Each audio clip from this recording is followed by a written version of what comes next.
Hello and welcome to yet another live. And I don't know what happened to the other link, so I hope that you're able to access this, because I had everything set up, but when I went to go live, it was just thinking and nothing was happening. So I had to set up another live. So for everyone who's joining us, I hope that you get onto it. And I've got a couple of really huge announcements for tonight, which is all about how I won my battle with chronic fatigue syndrome. And I'm going to share my process and tips on all of that. And that's actually one of my announcements, because for the first time in something close to 14 years now, I am medication free. And I'm so excited, because after taking medication for every single day for so long, I am super pumped. And that is my massive breakthrough, which is in celebration of my second announcement, which is our launch of the 2020 case study interviews of amazing goddesses for the rise of female leaders, which is what is actually destined to happen this year. So that happens on Friday. And if you haven't subscribed, you can subscribe on my website, because their stories are going to begin to be published online, and that's how you can keep posted. So also tonight, as usual, I've picked out yet another goddess card. And once again, according to my guidance, absolutely apt for the subject that we're talking about. And I'm going to go through that later. So stay with us till the end, and I'll read that for you. So about chronic fatigue syndrome, just to tell you a little bit about it, in case you don't know, the usual precursors for chronic fatigue syndrome are things like glandular fever and other viruses that can lead to chronic fatigue syndrome. It also happens to what are called A-type personalities, like athletes, overachievers. And I'll get to that, and I'll elaborate a bit more about athletes and A-type personalities a bit later on. But in the meantime, there is a major cause to chronic fatigue syndrome. And that is the sense that we always have to be doing something. It's that feeling of obligation and responsibility that doesn't allow our nervous system to rest properly. And if you've had chronic fatigue syndrome, you will know that you wake up every morning with, say you're a mobile phone battery, your battery empty every single morning. Other factors come into play as well, like hormones, thyroid problems, for instance, or gut problems that can cause fatigue. All of that combined, if you happen to have all of that combined, and in my case, I did have a lot of that combined. So they used to call me a complicated case. And in actual fact, what I'm going to do is, for your benefit, hoping that it will inspire you and may help you and empower you, share a little bit of my story and my own process. Basically, from a very young age, I started suffering major panic attacks, and I suffered a lot from anxiety. I didn't ever get to build a strong immune system. So factors like that came into play for me. And what ended up happening was that anxiety actually drove me to excess. And because of, something that is common to all of us, which is what happens in the first few years of our unfiltered lives, where we develop and we instill beliefs that perhaps we're not worthy, things like that, that is common to all of us. And it's what we don't bring to the conscious, it is the actual unconscious that drives us. But that, again, this is a supporting subject, but not the main subject for today. So basically, that is what I started with. So in effect, I kind of started from zero. And what ended up happening was, due to certain events, they affected my health, wealth, and relationships. And what that led to was a life of overachievement. So I became an overachiever. And you can look at my bio for everything I've done. I don't want to reel that off right now because, again, that's not the main topic. But I became an overachiever. I was always have to do this, have to do that, or I should do this, or try to do that, and these are the constructs of our society and the conditioning that a lot of us are brought up with. And of course, the other constraint, which is time. Time is the biggest killer because it's stressful. Everything comes down to stress. And in actual fact, what ended up happening was for reasons, due to effects on my wealth, health, relationships, suffered many, many years of duress. And because I'm claircognizant and I always go on guidance and inspiration, that's the way I've always run my life. What actually happened was, in my mid-30s, I had guidance, and it was to do with the whole world. So it was a vision that I had, and then guidance that downloaded every night, all night. And these were all ideas that I knew were not my ideas, but they were really valid ideas. So I started putting them down, and before I knew it, I had a whole group of volunteers, and I was still acting. I was still doing bread and butter work. I was running the volunteer group. We discovered that my vision and the concept that I had about empowering people rather than charity to grow and focusing on solutions, not problems, was basically synonymous with the United Nations Millennium Project. So what happened was, we got in touch with them, and then because they had an already oiled machine, we started dedicating all of our work and my resources to their project. So in actual fact, what was happening was, I was doing the equivalent of 2 full-time jobs.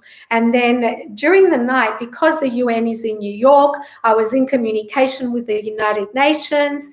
And then if I wasn't doing that, I wasn't sleeping because I was still downloading ideas.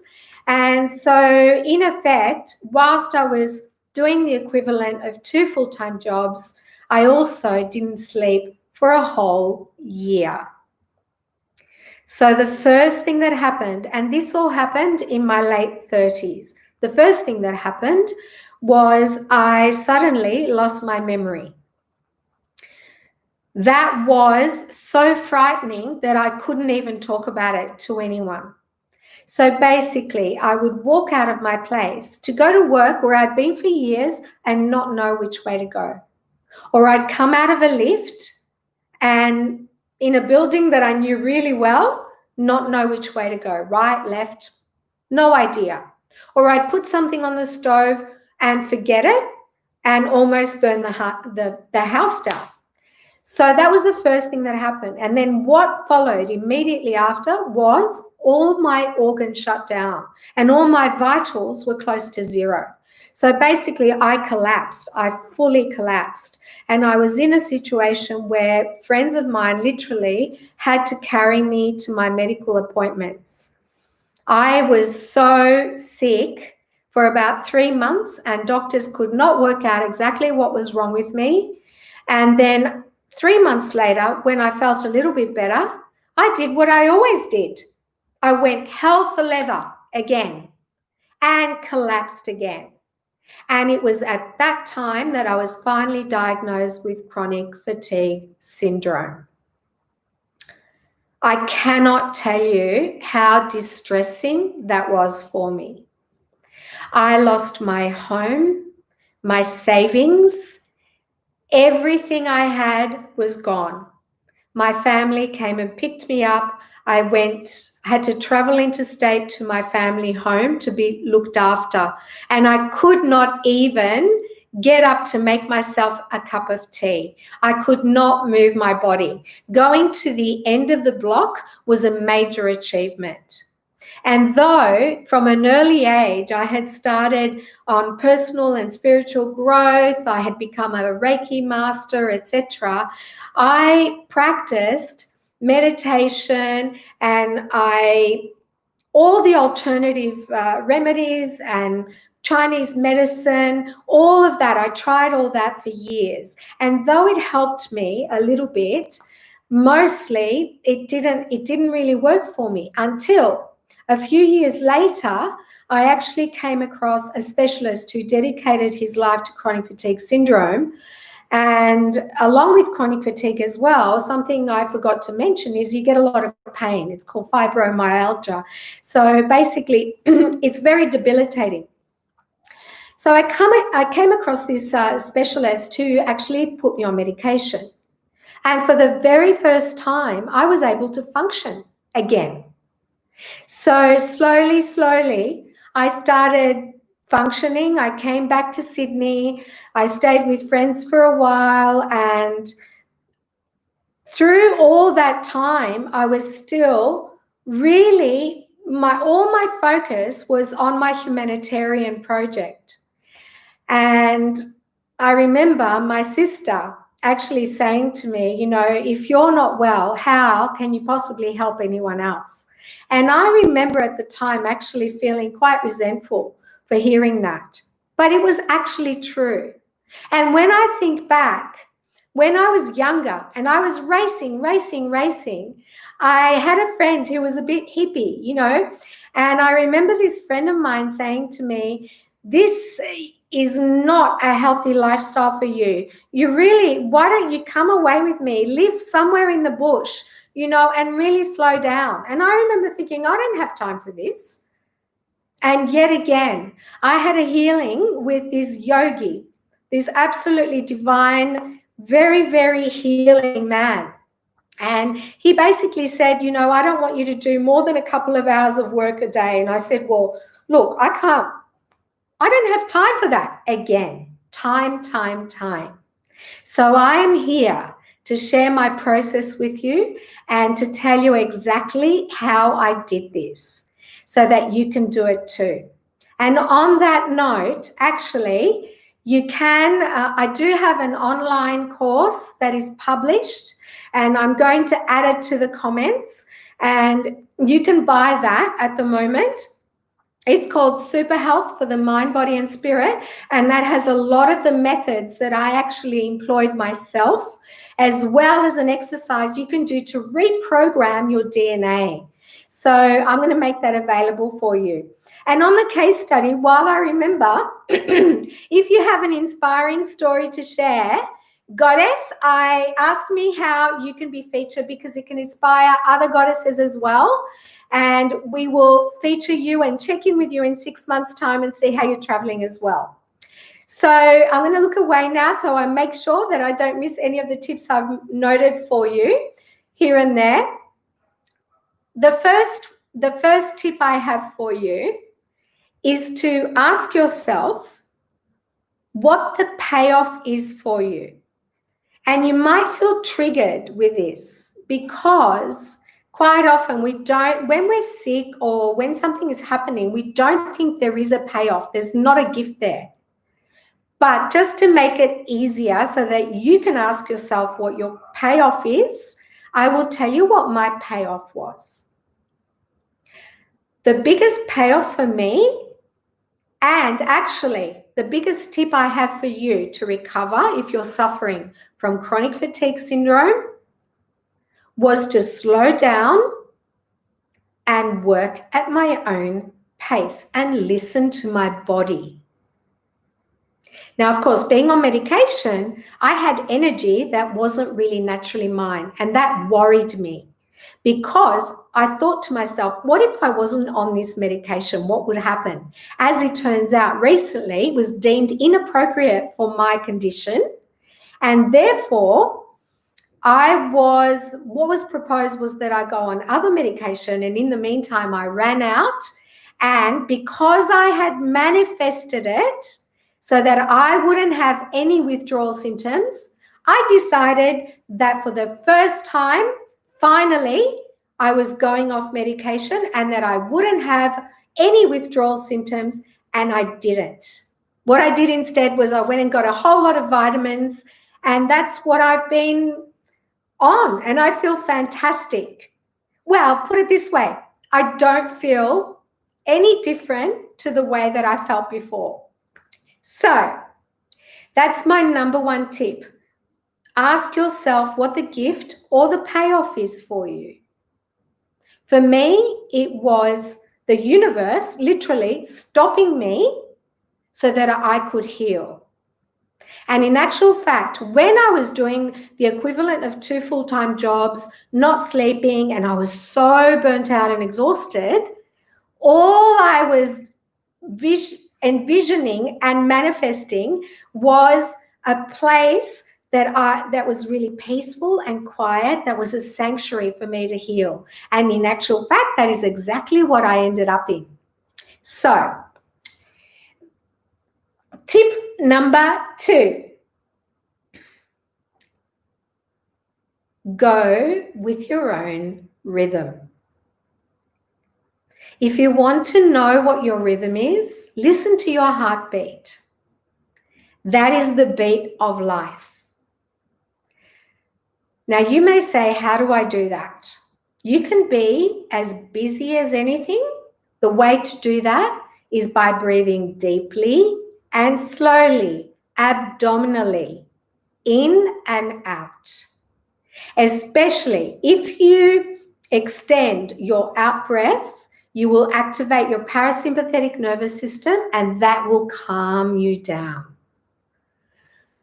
As much as you can, work to your own rhythm. And this is where isolation and lockdown in this current crisis has actually been of benefit to us, because we've been at home and we've come out of the rat race, and in actual fact, we've had time to rest, perhaps to reflect, and in many ways to heal and to go with our own rhythm, because we're not working on someone else's time, which is why I actually advocate that running your own business is the best thing you can do, especially if you're living your purpose and passion. And on that note, the Areti Goddess Events Online Program is all about boosting your confidence to start your own business, especially online, because everyone is going online, and online business has increased so much, and it is really inexpensive to set up, very low overheads.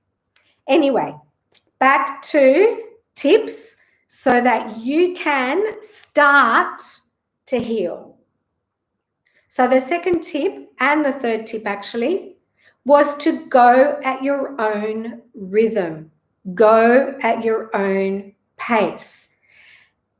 The way to do that, no matter what you're doing, is with deep abdominal breathing, okay?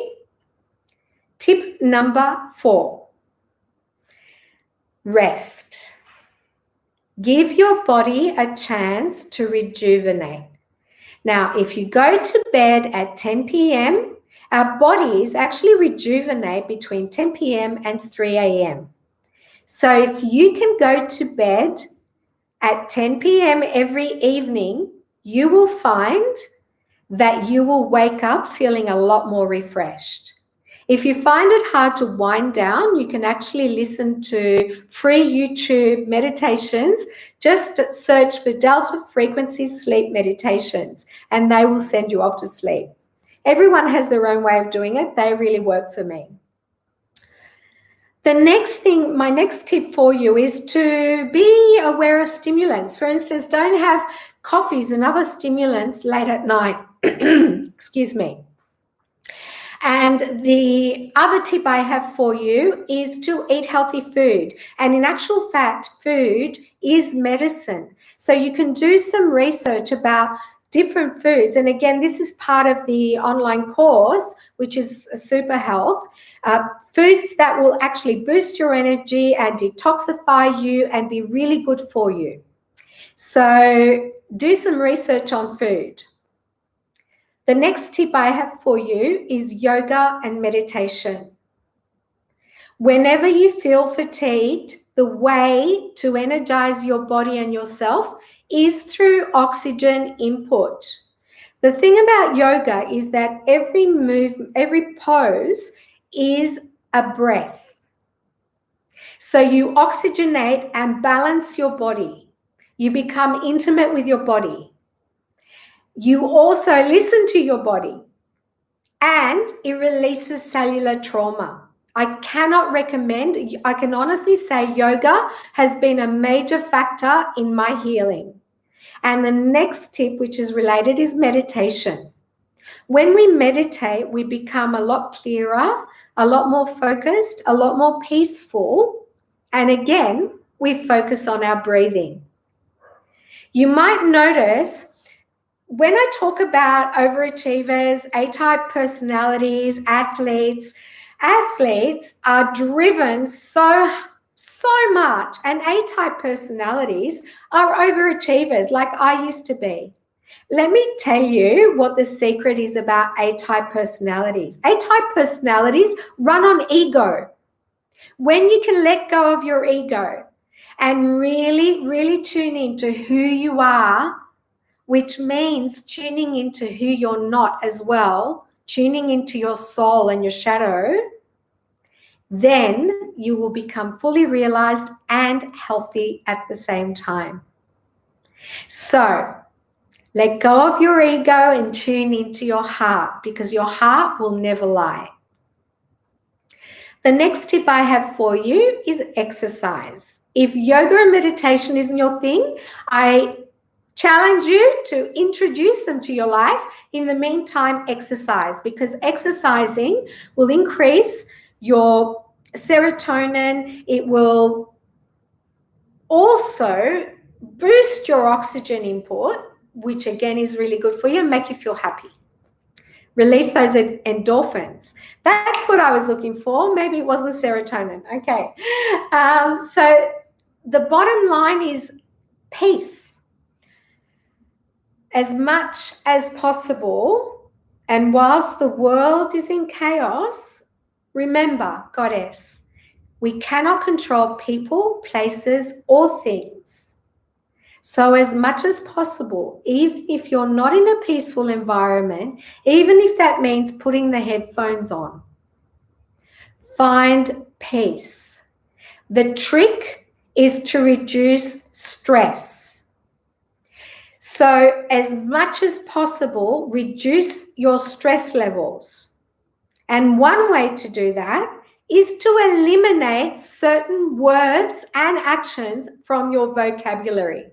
Like, I have to do this, I should do this, I must do this, or I'll try to do this, I'll try to do that, or all of those words, all of those actions are the basis of chronic fatigue syndrome. This actually reminds me of a saying of sorts, which is, if you're always looking ahead to the next thing to be happy, you will never be happy. So it's all about being in the now, being mindful and breathing and reducing stress and anxiety. So I hope those tips empower you. And right now, what I'm going to do is read this week's Goddess card, which is absolutely divine. And once again, right on topic. Okay. I'm going to show you the image. I'll put my glasses on to read. Here we go. It's Gaia. Can you see that? How beautiful is that image? Gaia existed before everything. She existed before time.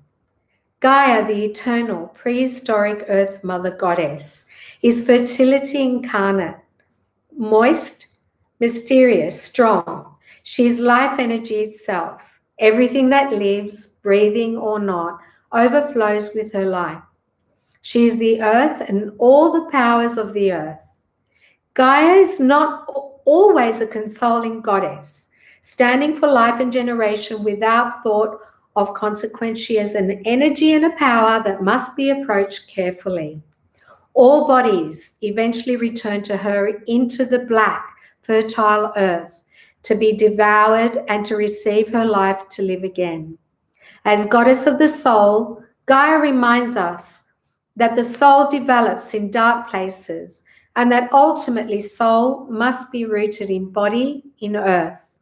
She's a reminder that we must ground ourselves in the reality of nature and incorporate all sides of ourselves, be they pleasant or unpleasant, light or dark. So, Goddess, I'm going to leave you with that. And one thing I will tell you is that you never, ever have to do anything that doesn't feel right for you. Listen to yourself. You deserve it. So with that, I'm going to leave you and I'll see you next time, same bat channel. Wishing you amazing success.